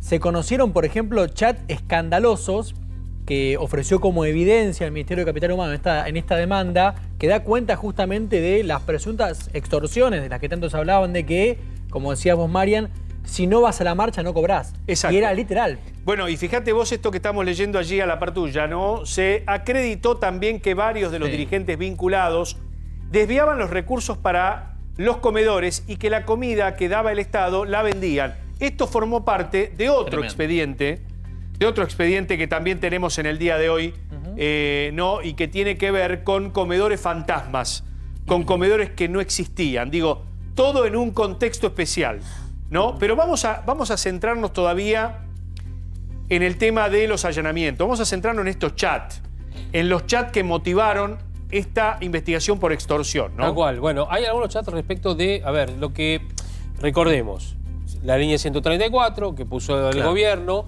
y que la gente fue denunciando y además aportando datos. Recuerden ustedes, esto fue investigado por orden de la justicia por la Policía Federal. Es decir, tuvo que ir a distintos lugares. Ya vamos a hablar de los comedores, porque de acuerdo a la denuncia del gobierno, más de la mitad no existen. Comedores, merenderos, desayunar, lo que quieran. Ahora vamos a ver los chats, algunos de los chats de lo que tiene la justicia para investigar y que está pendiente, obviamente, al momento de alguna manera, rubricar o fortalecer esa denuncia de quien llama y la sospecha por parte del gobierno. Mariano. Patri, quería saber si me toca la mercadería. Estoy castigada. Hola, buenas noches. Disculpen. La hora de mañana voy a cumplir mi castigo. Buenas tardes, compañeros. Los sancionados tienen tiempo de anunciarse hasta las 19 horas. Los sancionados. Los sancionados. ¿Cómo los sancionados? Los sancionados. Se arroga el poder punitivo. ¿Pero vos te acordás que tomaban lista? Sí. La lista que se tomaba no era para ver si, como nos dijeron alguna vez, no, nosotros tomamos lista, tenemos la lista por las dos, a ver si se pierde alguno. Viste, se creen que son tontos, que no saben volver o no saben subirse a un colectivo. No, la lista la tomaban, ¿para qué? Para saber quién iba y quién no iba, y de esa manera después sancionarlos. Claro, fíjate vos acá. Buenas tardes, soy fulano de tal, mañana voy a cumplir mi sanción. Claro, la gente no le quedaba otra que ceder frente al apriete, ¿no? A juzgar por lo que arroja este primer chat que estamos. Mañana, bueno, seguimos. A mí hace meses me hizo lo mismo, me dejó sin mercadería, no sé cuánto tiempo hasta que vino la delegada Cintia de Perú, y me puso nuevamente en la lista. Y con el tema de ir a retirar mercadería, cuando la compañera Cintia me llamó que tenía que ir, fui. Esto viene de otras conversaciones, queremos aclarar porque está muy suelto, viene de otras conversaciones, pero como en las otras conversaciones hay mucho detalle, se obvia mostrarlo porque está parte de la investigación. ¿Entiende? Claro, exactamente. Sigue. No es la forma de intervenir, no es la manera de interpelar, adjetivando y descalificando. Si tienen algo para denunciar, lo puedo hacer en la asamblea. Por el WhatsApp no resolvemos nada, ¿no? Esto da la sensación de que se lo dice un puntero o una puntera. ¿Sabe por qué? Porque queda todo escrito. Claro, exactamente. Bueno, algunos de los chats de denuncias que fueron aportados, insistimos, en esta parte de la denuncia contra los movimientos sociales, los piqueteros, en el centro de la escena y en el ojo de la tormenta está el Polo Obrero. Sí. El Polo Obrero que esta tarde iba a dar una conferencia de prensa a propósito de esto, ¿no? Tal cual. Vos sabés que en algunos casos, Robertino, también vos lo sabés, en algunos de los chats también dice, yo no pude ir estos días a la marcha, le dice una mujer, porque tenía turno por mi hijo en el hospital. Entonces, del otro lado le dicen, bueno, tiene que traer en este caso, el certificado médico. Sí. Que es como si fuera un trabajo. Claro, sí, era un trabajo, ¿no? Después se asombran porque la gente votó otra cosa, ¿no? Sí. Bueno, es uno de los motivos. Era obvio. Es uno de los motivos. Era obvio. Pero tampoco podemos generalizar, porque hay mucha gente que vive de los planes y necesita planes. Pero no, y seguramente... Pero no de la extorsión. Bueno. Pero ¿sabés cómo se sabía esto en todos lados, no? ¿Cómo se sabía? Es más viejo que el agua. Ese es el uso. Bueno, clientelismo político. Mucha gente de la que va, o iba y va a las marchas, lo votó a Milei. O como mínimo no votó al que le daba el oficialismo, al kirchnerismo en su momento. No, y ni qué hablar. Ni tampoco. Ni qué hablar los jóvenes, los hijos ni qué hablar. Mi papá recibe no sé qué, pero yo no quiero más de eso. Exacto. Bueno, por eso. Ahora, también lo particular y que es llamativo es cómo se sostuvo tanto tiempo el control de una de las secretarías más importantes respecto a estos temas en el ex Ministerio de Desarrollo Social por parte de alguien que estaba en los dos lados del mostrador. Claro. Como Emilio Pérsico, claro, que era titular de una secretaría y al mismo tiempo líder de uno de los movimientos sociales que tenía decenas de beneficiarios. Claro. Exacto. Entre otras anomalías. Pero ¿no? ¿cuál es la pregunta que vos hiciste? ¿Cómo no se entiende cómo qué? ¿Cómo se sostuvo tanto tiempo? Sí.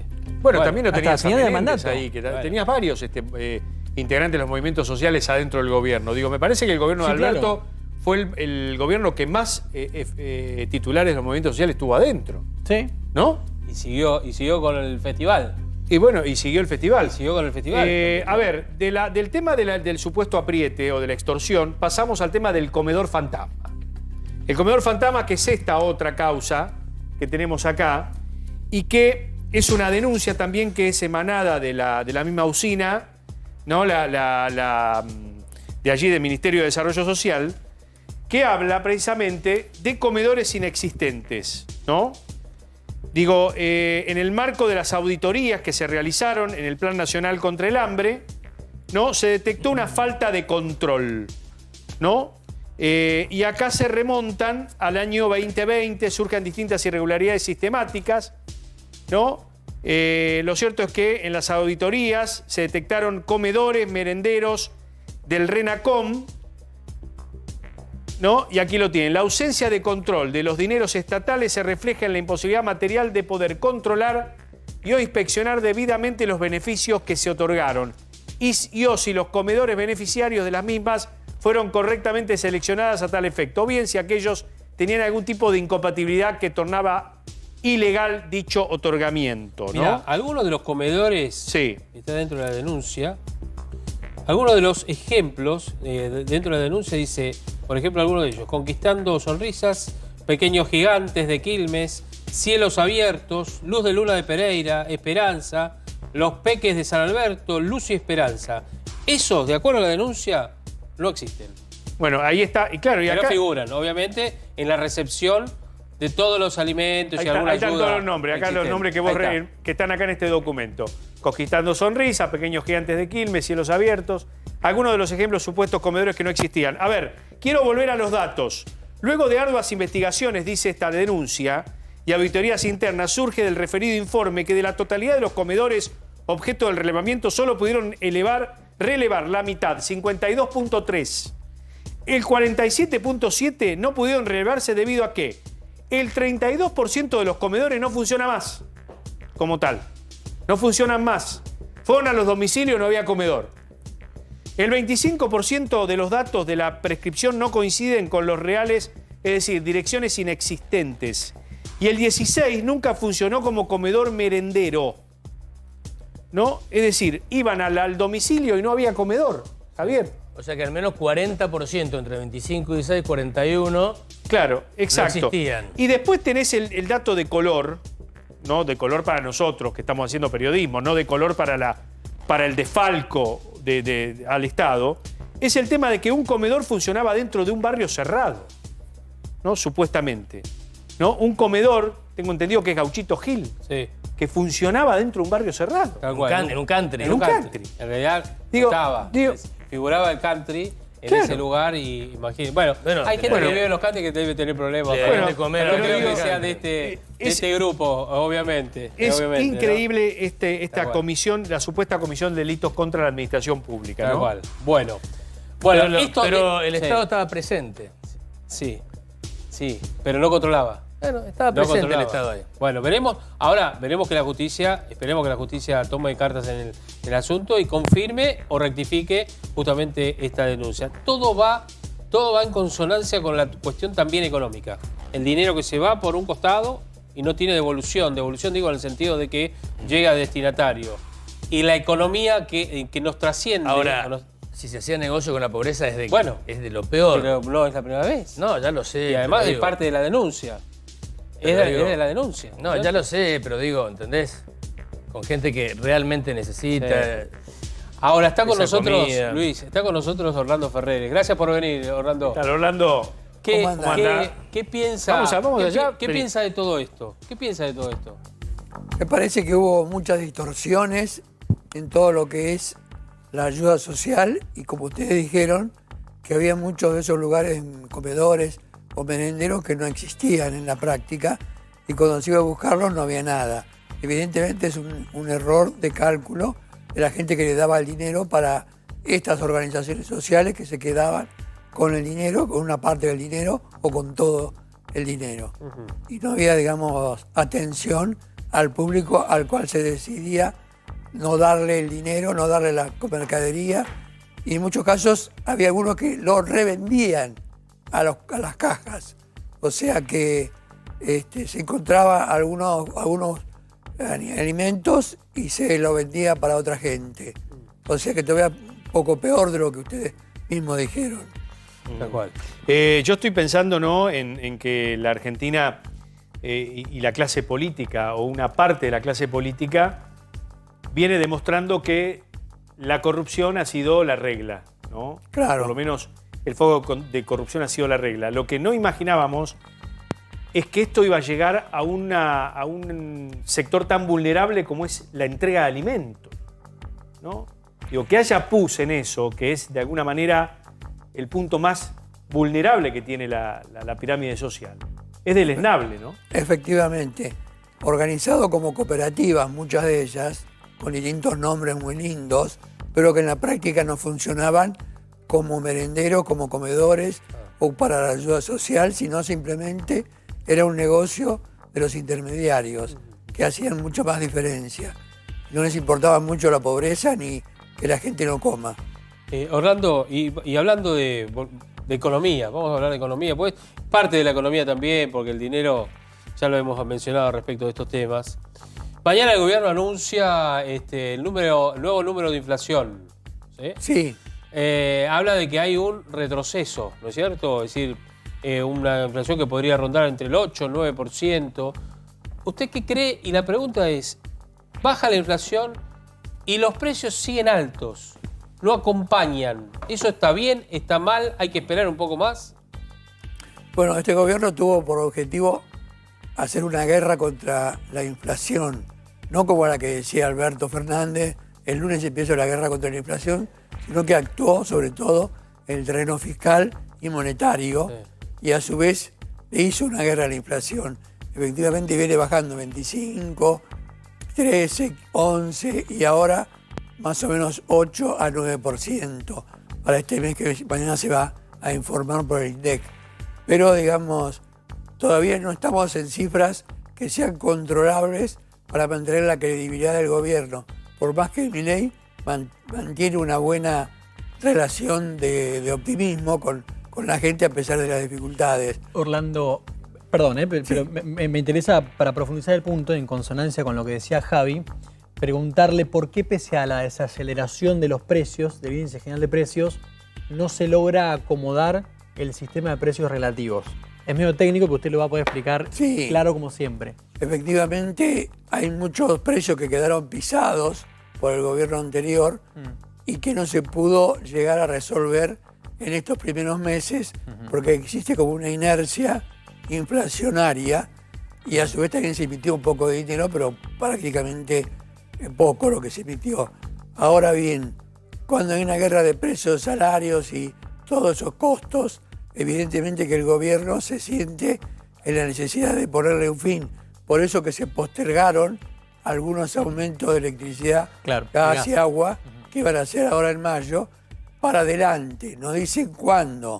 Ese es un problema porque posiblemente van a esperar que la inflación baje a 3, a 2% mensual y ahí podrían hacerlo. Pero ahí, por ejemplo, Domingo Cavallo hace 10 días dijo, cuidado porque el gobierno va a lograr estabilizar o va a lograr una meseta de un 6-7% de inflación y tiene que tomar otras medidas porque no va a poder salir de ese, bueno, hasta ahora, ese piso. Al poner la guerra contra la inflación, provocó una recesión muy grande. Este mes de marzo, que tenemos los datos, dio 9,6% de caída con respecto a marzo del año pasado. ¿Del PBI? El PBI, exacto. Nosotros lo calculamos todos los meses. Efectivamente, una gran recesión que ahora se espera que eso se recupere entre los jubilados, que se le aumentó por la inflación, más un 10%, y a los asalariados que también las paritarias están aumentando bastante. Ahora, esta recuperación no va a ser tipo B corta, como dice Milei, sino más bien como una U. Va a estar bastante tiempo abajo. Nosotros hemos pensado que ya en febrero había llegado al piso de la recesión, pero las cifras de marzo no lo confirmaron y se sigue continuando con esa recesión. Posiblemente en mayo hayamos encontrado el fin de la recesión y a partir de ahí empezamos a crecer. Y de ustedes depende, digamos que ustedes también son, digamos, analistas de lo que está por venir en materia de inflación y demás. Sí. Supongamos que la inflación de este mes de abril va a dar 9%. Claro. ¿Usted cree que la inflación de mayo va a ser menor o puede ser igual o mayor? Digo por tema tarifas. Pero en mayo no aumentaron mayormente las tarifas. Pero entonces, todavía no terminó mayo, digo por eso, ¿no? Sí, digo, pero ya ustedes tienen una ya no estimación, van a aumentar. pero en algún momento van a aumentar. Lo que pasa es que la inflación general era más alta que la inflación núcleo. La núcleo no incluye las tarifas, por ejemplo, o los bienes estacionales. Claro. Entonces, eso está dando 2 o 3 puntos menos que la inflación general. Por lo tanto, si no aumentan esos valores retrasados, por ahora están dejando que la inflación núcleo sea más o menos igual que la inflación general. Claro, pero perdón, Luis, pero ¿esto le va a costar entonces como le costó a Menem, año y medio? Puede costarle, pero va a ir bajando. Puede bajar muy rápido en junio, julio, según cómo manejen las tarifas. Junio, julio. Claro, ahí puede haber una sorpresa muy grande, porque la recesión es más grande que lo que se esperaba. Nosotros calculamos para este año una recesión de 4%, pero ahora en marzo nos dio menos 9,6%.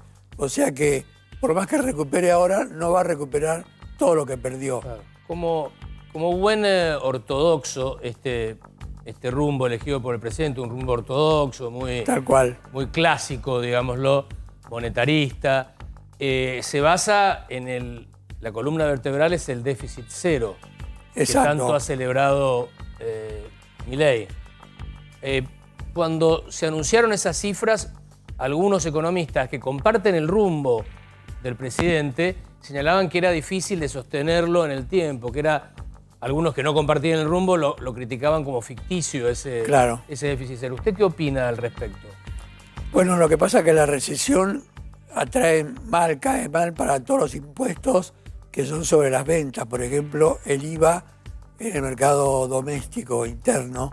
Ese también va a ser afectado por esta recesión que va a durar más de lo previsto. Por lo tanto, los gastos no van a poder ser mantenidos abajo porque ahora hay que otorgar aumentos salariales y de jubilaciones. Entonces ahí existe una duda acerca de cómo va a ser ese empalme entre las cifras de 8 o 9 y lo que vamos a tener después. Más gastos y menos ingresos para el Estado. Tal cual. Bien. Orlando, gracias por haber venido. No, gracias a ustedes. Nos veremos en el próximo anuncio de inflación del mes de mayo, si Dios quiere. De acuerdo, muchas gracias. Gracias por haber venido. Bueno, en instantes, Robertino Sánchez Flecha, que nos trae información de cómo va el tema de la ley bases. Hubo una reunión de Lustó ahí con el ministro del Interior, un ratito nos lo contás. Dale, el profe Rosales, que tiene una clase hoy. Armas nucleares. Hoy armas nucleares, está imperdible la clase. Temible. Divertidísimo. Explosivo. Explosivo. Y hablando de explosivo, nuestro compañero Gonzalo Prado. Gonzalo Prado. De vacaciones. Se está jugando unas fichas por ahí, en ¿no? un supermercado en la góndola de bebidas alcohólicas. En Malibú está, ¿no? En Malibú, allá de Chips. Es Poncharelo y Coso. En Chips, en Malibú. Estaba jugando unas fichas en un casino por ahí. Él dice que tomarse un gin tonic en Estados Unidos, en la costa oeste, es más barato que acá. Bueno, lo que estábamos hablando. Mucho la más inflación barato baja, pero los precios. Así que yo no me perdería los próximos 40 minutos de nuestro programa. Por eso, sin más ni más, 19:22, nos vamos a la pausa. Pausa, ya volvemos. Tenemos un montón de temas el día de hoy, ¿no? Sí, señor. Hoy hubo mucho movimiento en el Senado. ¿Quieren que les cuente detalles de qué pasó ahí? Dando vueltas por ahí, ¿no? Sí, reunión muy larga. Hoy se retomó el cuarto intermedio que había sido decretado la semana pasada en la Cámara Alta, que está discutiendo en comisiones los proyectos de ley bases y del paquete fiscal, que el gobierno busca darle sanción definitiva tras la media sanción que obtuvieron ambos proyectos en la Cámara Baja hace un par de semanas atrás. El panorama es, ¿les digo la verdad? Sí. Es complejo, es pantanoso. Pero Lustó no arregló con el Cenagoz. gobierno. Pero Lustó no arregló un par de cambios con el gobierno, decían el fin de semana. Sí, bueno, lo que pasa es que para repasar rápidamente el proceso legislativo, cuando un proyecto viene de la Cámara de Origen a la Cámara Alta, en este caso que oficia de Cámara Revisora, si la Cámara Alta, el Senado, hace cualquier modificación sobre la ley bases, automáticamente vuelve a la Cámara de Origen. Es decir, tiempo. ¿Qué es lo que el gobierno quiere acelerar?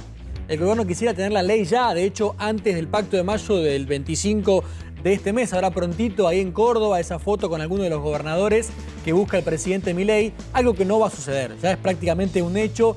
El gobierno sabe que no llega para el 25 de mayo con la ley bases, porque en el poroteo que hace, sobre todo Guillermo Francos, el gran negociador de la Casa Rosada, le da que le están faltando algunos porotos para que la ley pase y tenga aprobación definitiva. Lo que sí para salvar quiere hacer el gobierno Javi es aceptar modificaciones y que vuelva a diputados donde sí se aseguraría una sanción definitiva. Hoy alguien dijo o dejó entrever en redes, está bien, no importa, pero a veces las redes también te dan algún indicio. Ojo, que tal vez no pase ni la general. ¿Hay alguna posibilidad o ya está descartado eso? Bueno, lo que pasa es que ya un indicio en ese sentido fue, por ejemplo, Maximiliano Abad, otro correligionario, dirigente del radicalismo en la Cámara Baja, que dijo el fin de semana, atención que con este clima de tensiones, de presiones, de todas las apuradas, el gobierno no va a lograr ni el dictamen. ¿Qué es el dictamen? Que cuando termine las reuniones en comisiones, se espera que sea el próximo jueves, se junte la mayoría en las comisiones para firmar un documento previo que es el que luego se va a discutir en el Pleno, es decir, en el recinto de la Cámara de Senadores. Si vos no tenés ni siquiera aprobado el dictamen como oficialismo, el problema que tenés es que dos opciones.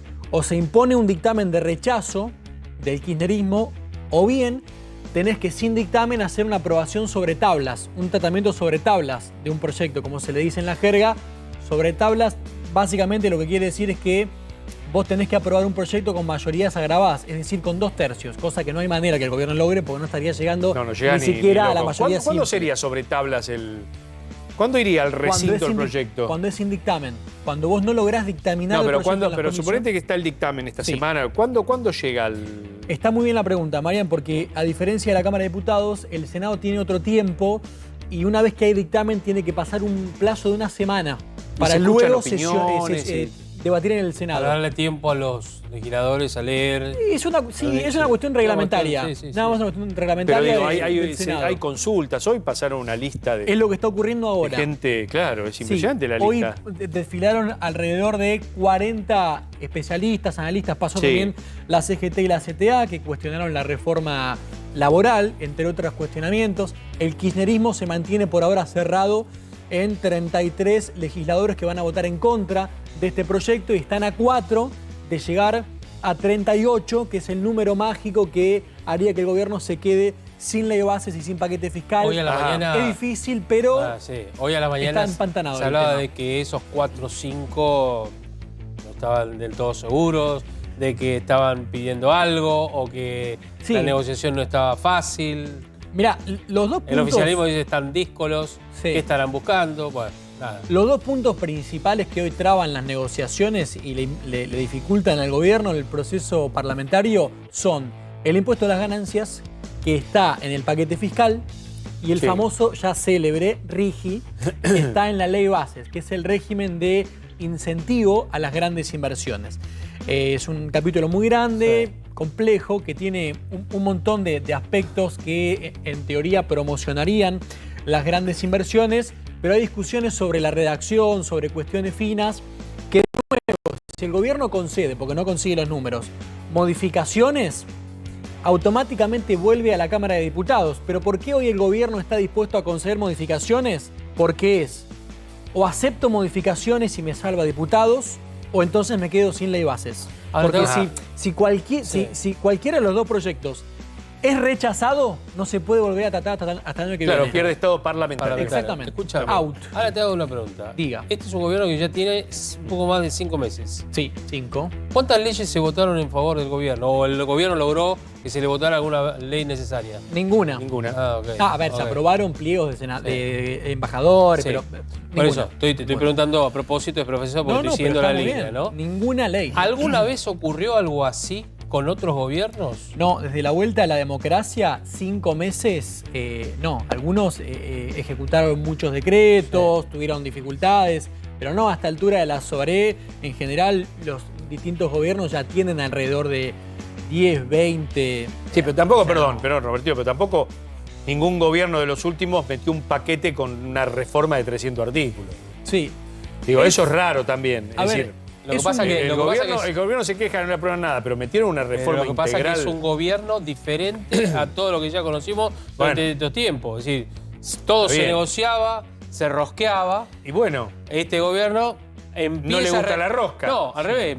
Yo creo que empieza a rosquear ahora porque sabe que no tiene otro camino. Más o menos, pero debe estar haciéndolo. Lo que pasa es que... ¿O qué está haciendo Guillermo Francos?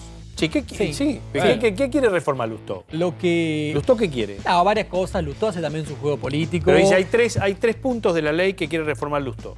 Sí, centralmente son puntos que tienen que ver con el RIGI, el régimen de grandes inversiones.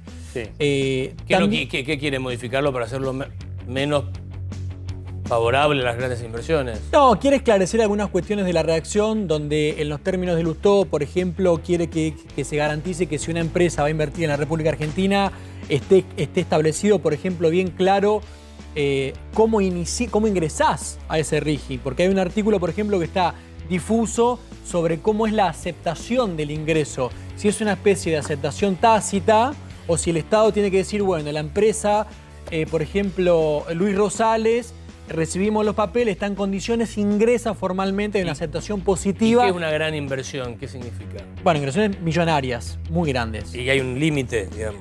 Sí, eso está establecido, pero no tiene tanto que ver con eso las objeciones que hay, sino más bien al contralor en torno a estas empresas que presuntamente quieren invertir en Argentina. Y el tema ganancias, los gobiernos patagónicos, que no están dispuestos a aprobar este piso de 1.800.000 pesos para solteros. Para la cuarta categoría. Vamos a seguir mañana, por supuesto, hay un montón de temas y además la resolución de lo que va a pasar en el día de hoy. Y les dejo un anticipo cortito, una primicia. Sí. El miércoles le vamos a conocer la voz a Nicolás Pose. Mira qué bien. Va a hablar por primera vez, va a dar su informe de gestión. Informe de gestión del Congreso. Constitucionalmente obligatorio ante la Cámara de Senadores. Bueno, vamos a Estados Unidos, a la costa oeste, donde está Gonzalo Prado, nuestro compañero. Gonzalo, contanos, ¿cómo te va? ¿Qué hora es allá? Abrazo. Muchos secretos. 4 horas menos, chicos. Malibu estoy para hacer puntual. Malibu, nos llevaste a Chips. Malibu, sí. Bien. Bueno. Las playas de Malibú. Chip, no, vos no veías, Chip era chiquito, no olvidate. No, chicos, televisión a color, por favor, ya te lo dije el otro día. No, esto era color, pará, viejo, pará, que sos chico para alguna cosa, pero para otra no, Dale. Bueno, vamos a comparar precios de artículos de primera necesidad. No, yo no lo puedo, profe Robertino, no lo puedo creer. El jean está más barato acá, el mismo producto importado más barato en Estados Unidos, en California, que es un estado carísimo que en Argentina. Y sí, seguro. Y acá tienen un impuesto impresionante las importaciones. ¡Claro! Una cosa insólita. Pará, vos me entiendes. Escúchame, Gonzalo, pará. Escúchame. Sí. Estamos preguntándote precio y vos te indignás por el gin, para hacer el gin tonic. Sí. Claro. Avancemos un poco más. Y además está buscando jeans de Inglaterra. De Londres. Todo está igual, lo más barato, todo está igual que en Argentina, salvo la ropa, que hay una diferencia brutal, y la electrónica, el resto de los precios está igual que en Argentina, hasta la nafta. ¿Y la ropa y la electrónica está más caro que acá? Más barata. Más barata. Porque tiene menos impuestos. Pero todo lo demás, la verdad que Argentina está carísimo, de verdad, no lo puedo creer. Ayer cené una pizza, justo acá donde estamos ahora con mi novia, es uno de los lugares más, digamos, más caros de la costa oeste. Una pizza en el lugar más orgánico que hay, que es una cadena, la pagué lo mismo una pizza grande que en Argentina. Lo mismo. Ajá. 15.000. Lo mismo. 15 dólares. Exactamente, 15 dólares la pagué. Y escuchame, las gaseosas, por ejemplo, te tomás una cerveza, no sé qué tomaste. ¿Cuánto cuesta? Todo, de todo. No, el alcohol está más o menos igual. No hay mucha diferencia. Está igual. No. Lo que, obviamente en los casinos, ya que mencionaban antes La Vega, me pongo las gafas porque estoy justo me da el sol de frente. Pero en los casinos sí, era mucho más caro, pero porque en los casinos en Las Vegas te cobran más caro. Che, ¿ganaste por algo? Ejemplo, ¿Metiste algún pleno? ¿Eso es la FIP? ¿Ganaste algo? No. ¿Eso es la FIP? No, pero ¿ganaste algún pleno o algo? ¿O no? No, te voy a decir. No te lo puedo decir. Pero bueno. ¿Vos querés que venga la FIP a revisar? ¿Por un pleno en el casino te va a revisar la FIP? No. Vas a saber que hay mesas en Las Vegas donde las apuestas mínimas son de 10.000, 15.000 dólares. ¡Apa! Sí, la Highlines. Claro. Me senté en una. Pero a chumear, no es que me senté a jugar. En algunos lugares está la sala nácar. Se sentó en una de 10.000. Sí. Gonza, sin dar marca para no entrar en problemas. ¿Cuánto cuesta un combo de un local de comidas rápidas? Lo mismo que en Argentina. Igual. 9 dólares. 9, 10 dólares. Sí, eso que estás pensando, la M. Lo mismo que en Argentina está. 9, 10 dólares. Lo mismo. Ajá. Ahora, la diferencia es que allá ganan 4 veces más que nosotros. Claro, bueno. Promedio. Yo el otro día lo hablaba porque mi mejor amigo y el marido viven acá en San Diego. Fuimos a comer el primer día que llegué y te hablan 20 dólares por cabeza. Que a mí me parecía una cosa, no te digo para toda la semana, pero viste, una vez cada 15 días. Y yo, no, para nosotros ir y gastar 20 dólares en una cena por persona es poco. Sí. ¿Y el combustible cuánto está? No sé si sabés por ahí. Depende del estado, pero está igual que en Argentina. Más o menos igual. Poquito más caro. Por ejemplo, el galón, que son 4 litros, lo pagás 5 dólares. Ajá. Y más allá de tus amigos, ¿hay argentinos ahí en esa zona, en Malibú? ¿Viste algo? ¿O te contaron? No. Al único que vi, me lo cuento, el único que vi fue una estación de servicio, un norteamericano con la camiseta de Messi de Argentina. Le digo, Messi, me miro con una cara de ojete. No. Que te estoy diciendo, pero vos qué sabes lo que tenés. Cuidémoslo. Cuidemos los modos que estamos en el aire. Lo dijo en inglés, lo dijo en inglés. Claro, cuidemos los modos que estamos en el aire.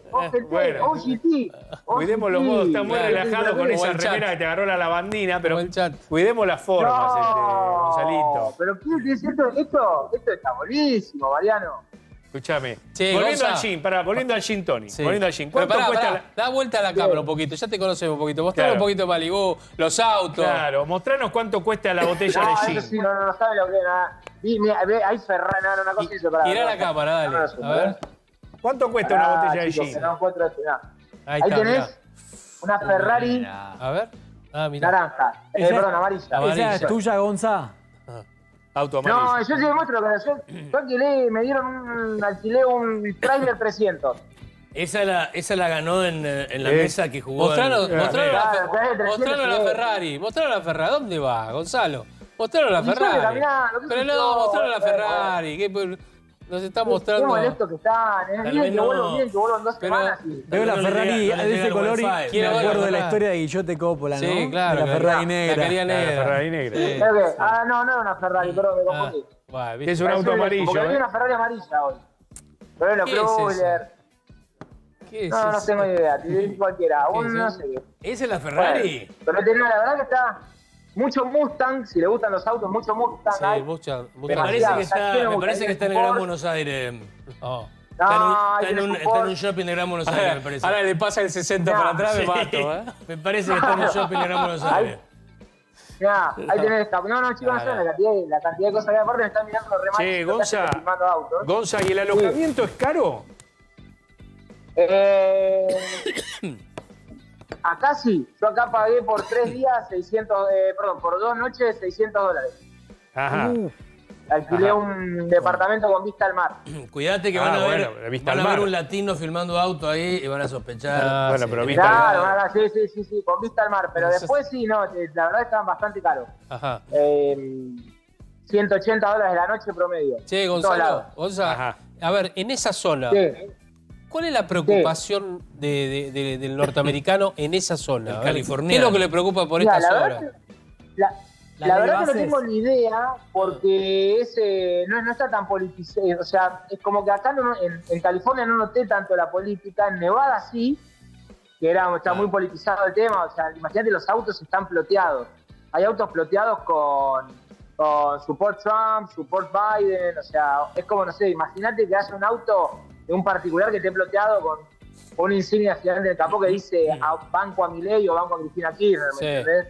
En Arizona sí estaba súper politizado, es un estado recontra favorable para Trump, y estaba pero súper politizado. O sea, entras a cualquier estación de servicio y está la gorrita de Make America Great Again. No, es tremendo. Claro. ¿Qué fue? No, acá no. Lo que sí me pasó, fue muy loco en el Gran Cañón, el hotel donde me quedé, el recepcionista, me pongo a charlar y demás, me dice que él siempre vivió en California, pero que se mudó a Arizona porque no le gustaba la política. Claro. Ya no le gustaban los demócratas. Ajá. Ahí sí notás que están muy politizados. Bien. Bueno, Gonza, nos tenemos que ir ya, mañana, si podemos en algún lugarcito empezar a comparar precios. Algo visual, mostrarnos algunos platos. Tipo Adrián Sá. Mañana se me va a complicar porque voy a ir a San Francisco, son 6 horas de auto de acá. Pasado mañana, pero, cuando puedas. Si lo ves acá al Marten, mandá de salud de la calle de San Francisco. Dale. ¿El de qué? No sé de qué hablas, Mariano. Sos muy grande vos. No sé de qué hablas, Mariano. Sos muy grande. Escuchame, una sola cosa voy a decir. Dale que nos vamos. Tenemos, si querés, para comparar precios, el índice Salinas. Que estuve averiguando. Bueno, qué raro, Qué raro. Pasado mañana, si podés, entonces lo hacemos la comparación. Se pierde Chao, Gonza. Lo tenemos que ir. Guarda con el Reiki, Gonzalo, Guarda con el Reiki. No, yo siento que cuando viene acá a Seiza y dice si lo conocemos, lo digo, no. No, por supuesto. No lo conozco. Va a comprar el jean ese seguramente más barato. Lo sé. Yo cuando dijo jean pensé en un pantalón jean. No, un jean de marca inglesa. El jean tonic, claro. Acá vale el doble. De Londres. Bueno, nos vamos. Nos vamos. Sí, gracias por habernos acompañado. Gracias, Robertino. Gracias, profe. Mañana, 6 menos 10 de la tarde, nuestro programa aquí en A24. 17:50. Exacto. Un ratito a partir de ahora, a partir del día de hoy. Bueno, nos vamos. 2 minutos pasaron las 8. Ya viene Maxi Montenegro. Recordá algo, lo que te decimos siempre. Lo que te pasa a vos, nos pasa a nosotros también. A ver.